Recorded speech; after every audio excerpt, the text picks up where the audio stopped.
اعوذ باللہ من الشیطان اللعین الرجیم بسم اللہ الرحمن الرحیم الحمد للہ رب العالمین الرحمن الرحیم رحمان و رحیم پروردگار کی وہ حمد و ثنا اور تعریف و توصیف اس کے حضور نظر ہے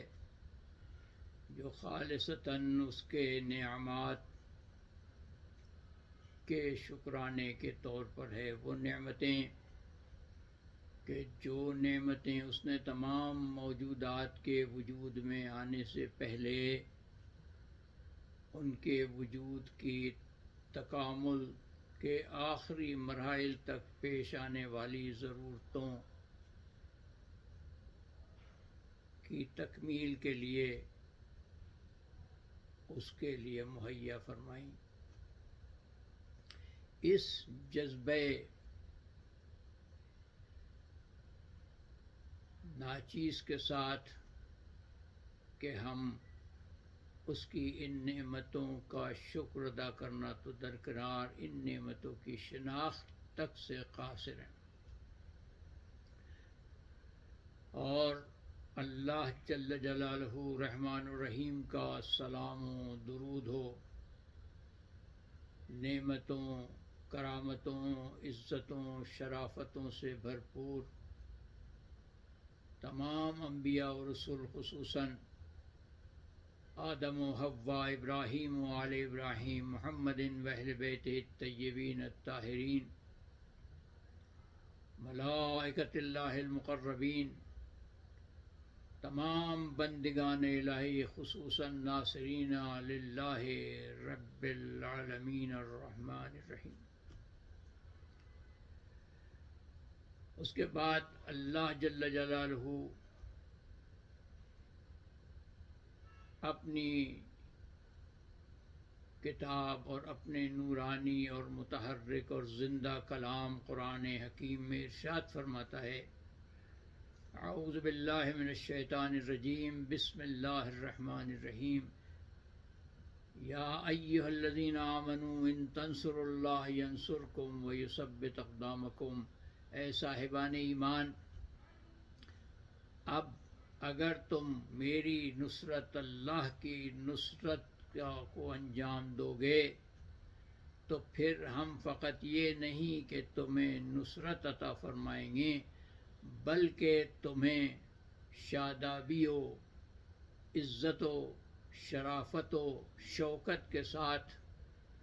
مشکلات حیات و تکامل پر قابو پانے کی ایسی جرأت عطا فرمائیں گے کہ یہ مشکلات تمہارے لیے عزت و شرف کا باعث تو بنے ہی گی، تمہارے لیے سکون کا، تمہارے لیے خوشی کا، تمہارے لیے مسرت کا باعث بھی بن جائیں گے۔ تو اب ہم جس مرحلے گفتگو میں داخل ہوئے وہ مرحلے گفتگو یہ ہے کہ ماہ رمضان کی ضیافت اور لیلۃ القدر کی عظمت و اہمیت کو سمجھنے کے اور اس سے فیضیاب ہونے کے بعد ہمیں اس عہد کی ضرورت ہے، اس قوی ارادے کی ضرورت ہے کہ ہم اس تکامل کے عمل میں اللہ کی نصرت کے لیے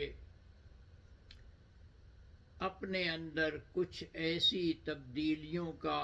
کچھ ایسے تکامل کا قوی ارادہ کریں اور اپنے آپ سے ایسا عہد کریں کہ آئندہ سال جب ہم ماہ رمضان میں ضیافت الہی میں داخل ہوں تو اس ماہ رمضان کے مقابلے میں زیادہ عزت و شرف و تکامل و عزت و احترام و ہیبت کے ساتھ داخل ہوں، اور اللہ جل جلالہ کی نگاہ کرم و عزت و شرافت ہمارے اوپر اس ماہ رمضان کے مقابلے میں زیادہ متوجہ ہو اور ہماری اس نصرت کو بارگاہ ربوبیت میں وہ قبولیت حاصل ہو کہ ہم لوگوں کے لیے، اپنے لیے، کائنات کے لیے نہ فقط نمونۂ عمل بنے بلکہ اللہ کے وہ بشر بن کر رہیں اور اللہ کی بارگاہ میں حاضر ہوں جس بشر کو اللہ نے بہت سے مخلوقات پر فضیلت عطا فرمائی ہے۔ فرمایا کہ وَلَقَدْ كَرَّمْنَا بَنِي آدَمَ، ہم نے بنی آدم کو کرامت عطا فرمائی۔ تو اس سلسلے میں ہم یہاں تک پہنچے تھے کہ خداوند متعال جب ذکر کرتا ہے اپنے بندوں کی صفات کا سورہ زمر میں تو ارشاد فرماتا ہے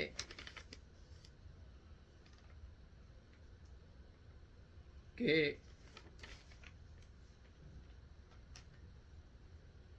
عباد الرحمن الذین یمشون علی الارض ہونا، سورہ زمر کی آیت نمبر 63 میں ارشاد رب العزت ہوتا ہے وعباد الرحمن الذین یمشون علی الارض ہونا۔ لیکن یہاں یہ نہیں کہتا عباد اللہ، یہاں یہ نہیں فرماتا عباد رب العالمین، یہاں یہ نہیں فرماتا عباد و خالق۔ بہت سے اسما کا ذکر کیا ہے قرآن میں خداوند متعال نے، لیکن یہاں فرماتا ہے وہ عباد الرحمن،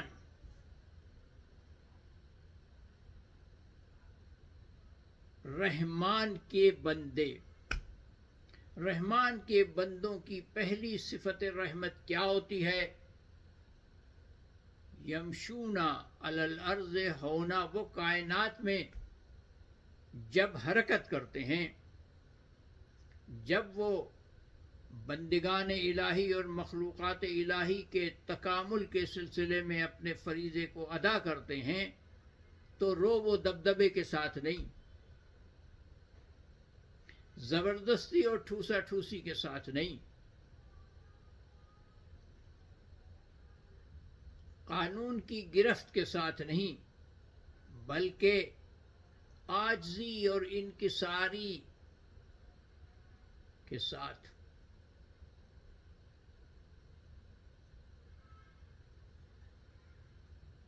یہ نہیں مطلب ہے کہ وہ سر جھکا کے چلتے، نہیں، وہ سر قد چلتے ہیں، ان کا سر بلند ہوتا ہے، ان کی نگاہیں بلند ہوتی ہیں، ان کے شانے چوڑے ہوتے ہیں، ان کا سینہ کھلا ہوا ہوتا ہے، لیکن ان کے چہرے کے اتار چڑھاؤ میں پیار، محبت اور عاجزی جھلک رہی ہوتی ہے۔ کوئی ان کو دیکھ کر یہ نہیں سمجھ سکتا کہ یہ ہم سے بڑے ہیں، لیکن ان کی ہیبت اس کے دل پر ایسی طاری ہوتی ہے کہ ان کی بات ان کو خوبصورت اور پسندیدہ لگنے لگتی ہے۔ وہ کسی پر اپنی بڑائی نہیں جتاتے، اگر سامنے والا جاہل ہو، کافر ہو، ملحد ہو، منافق ہو، دین کے خلاف برسر پیکار ہو، تب بھی وہ اس کے ساتھ نرمی اور عاجزی سے گفتگو کرتے ہیں۔ وہ اس کو نہیں کہتے کہ تم کافر ہو، تم ملحد ہو، تم جہنم میں جاؤ گے، بلکہ وہ یہ کہتے ہیں کہ ہم یہ بات تم تک پہنچا رہے ہیں، ممکن ہے تمہیں پسند آئے، ممکن ہے تمہیں پسند نہ آئے۔ اللہ سے ہم دعا کرتے ہیں کہ اللہ تمہیں بھی ہدایت دے، ہمیں بھی ہدایت دے۔ یہ غرور نہیں کرتے کہ ہم ہدایت یافتہ ہیں اس لیے ہماری بات مانو، نہیں، کہتے ہیں بات ہمیں اچھی لگی ہے، اللہ کی بات لگی ہے، ہمیں اس کی بات لگی ہے جس نے ہمیں تمہیں خلق کر کے اتنی نعمتوں سے نوازا ہے، تو ہم تمہیں بتا رہے ہیں، سمجھ میں آئے مان لو، نہ سمجھ میں آئے تو تم ہمارے لیے دعا کرو، ہم تمہارے لیے دعا کرو۔ عاجزی جو ہے وہ بندے رحمان کی پہلی صفت ہے، اکڑ نہیں ہوتی، اکڑ نہیں ہوتی، کسی کو اپنے سے چھوٹا نہیں سمجھتا، کسی کو یہ احساس نہیں دلاتا کہ تم ہمارے مقابلے میں کمتر ہو، جاہل ہو، نعوذ باللہ، کافر ہو، مولد ہو، کیا ہمیں کیا پتا کہ ہمارا دین خدا کی نگاہ میں کیا حیثیت رکھتا ہے، ہماری نیت کی انتہا اللہ کی نگاہ میں کیا ہے۔ اس جذبے کے ساتھ وہ اپنے فریضے ہدایت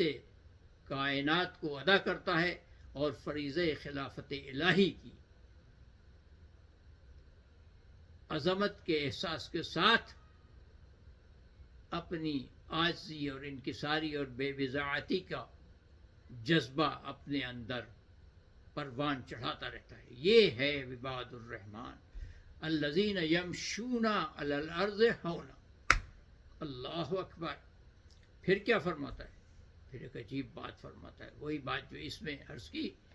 اس کو مکرر فرماتا ہے کہ وَإِذَا خَاطَبَهُمُ الْجَاهِلُونَ قَالُوا سَلَامًا۔ جب وہ اللہ کا پیغام پہنچاتا ہے لوگوں تک،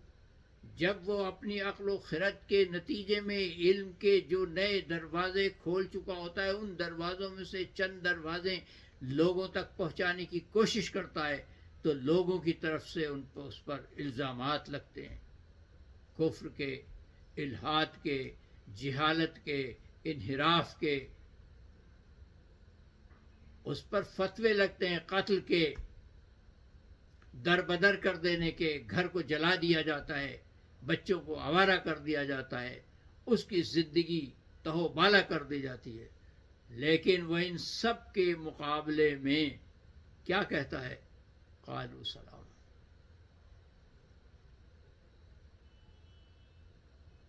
ان سب سے وہ صلح و آشتی اور پیار و محبت ہی کے ساتھ رہتا ہے۔ وہ ان کے اس عمل کو اپنے لیے دشمنی نہیں تصور کرتا، کیونکہ وہ جانتا ہے کہ اس عمل کے نتیجے میں اللہ کی رضا کے بلند مقام پر وہ فائز ہو جائے گا۔ اس لیے وہ کہتا ہے کہ ہماری طرف سے تمہیں امن حاصل ہے، تم جو ہمارے ساتھ کر رہے ہو ہم تمہارے ساتھ وہ نہیں کریں گے، اور ہم تمہیں عزت کی نگاہ سے دیکھتے ہیں، ہم تمہیں سلوٹ کرتے ہیں۔ کیوں؟ اس لیے کہ ہم سمجھتے ہیں کہ ایک دن آئے گا کہ ہم اور تم اسی ایک مقام پر ہوں گے جس پر ہمیں پہنچ جانا چاہیے۔ اللہ تمہیں بھی ہدایت دے، اور اگر ہم میں کوئی گمراہی ہے تو ہمیں بھی ہدایت دے۔ اس لیے آپ دیکھتے ہیں کہ جب رسول اکرم صلی اللہ علیہ وآلہ وسلم پر اتنا تشدد ہوا، اتنی ان کے خون بہایا گیا، اتنے انہیں پتھر مارے گئے، اتنے ان کا سر شگافتہ کیا گیا، اس کے باوجود رسول اس قوم کو، ان افراد کو دعائے خیر ہی دیتے رہے، ان سے انتقام کا جذبہ رسول کے قلب و جگر میں نہیں اترا۔ اسی طرح علی ابن ابی طالب نے اگر جنگوں میں کسی کی ضد کی وجہ سے کسی کو قتل کر بھی دیا تو بعد میں روئے، لوگوں نے پوچھا کہ یار علی، آپ نے تو اس کو قتل کیا تھا، پھر آپ رو کیوں رہے ہیں اس کے لیے، کیوں نوحہ پڑھ رہے ہیں، کیوں مرثیہ پڑھ رہے ہیں؟ فرمایا کہ مجھے دکھ اس کا ہے کہ کیوں یہ میرے ہاتھ پر سیدھی راہ پر نہیں آیا، کیوں یہ اپنی ضد سے اس مقام تک پہنچا کہ مجھ سے یہ قتل۔ یہ ہے وہ کردار، یہ ہے وہ کیفیت باطن، یہ ہے وہ تعقل و تدبر کا معیار اور تعقل و تدبر کی معراج کہ جب انسان کے دل سے اپنے دشمن کے لیے کینہ اتر جائے، رہ ہی نہیں کینہ کسی کے لیے۔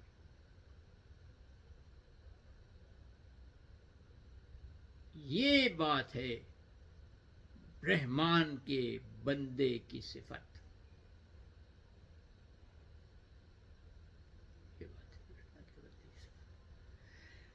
تو اب دوسرا مرحلہ کیا ہے کہ ہم پہلا مرحلہ یہ کہ ہم اس مقام بلند تک پہنچنے کے لیے اس عاجزی کو اپنا شعار بنائیں جو رسول اکرم صلی اللہ علیہ وآلہ وسلم، علی ابن ابی طالب علیہ السلام اور تمام ان اصحاب و اہل بیت کا تھا اور ہے کہ جو رسول کے قدم بقدم چلتے رہے ہیں اور جنہی نے اپنی جان رسول کی خاک پا پر قربان کی. تو ان تمام اصحاب کو اور ان تمام اہل بیت کے افراد کو ہمارا بھی سلام ہو اور اللہ کی جانب سے اس کا رحمتوں اور نعمتوں سے بھرپور مسلسل سلام اترتا رہے. پھر دوسرا مرحلہ کیا ہے کہ دوسری صفت جس پر ہمیں محنت کرنے کی ضرورت ہے وہ خداوند عالم سورہ المائدہ میں ارشاد فرماتا ہے. سورہ مائدہ کا آغاز اس آیت سے ہوتا ہے، بسم اللہ الرحمن الرحیم، یا ایہا الذین آمنوا اوفوا بالعقود. اللہ اکبر. اے صاحبان ایمان، عہد کی پاسداری کرو. یہ عہد ہے کیا جس کی پاسداری کرو؟ کیا عہد ہے جس کی پاسداری کرے؟ اور ایک عہد نہیں کہہ رہے، سارے عہدوں کی. کیا عہد ہے جس کی پاسداری کرے؟ تو یہاں پر یہ بات سمجھنے والی ہے کہ ہم اپنے ماضی میں جائیں اور قرآن حکیم کی اس آیت مبارکہ پر غور کریں جو سورہ دخان میں ہے، جہاں ارشاد فرماتا ہے خداوند متعال بسم اللہ الرحمن الرحیم، قل سیروا فی الارض فانظروا کیف بدأ الخلق. کائنات میں ان سے کہو کہ کائنات میں غور کریں اور اپنی آنکھوں سے دیکھیں کہ ابتدائی خلقت کیسے ہو. اب دیکھیں، جب ہم اپنے ماضی پر غور کریں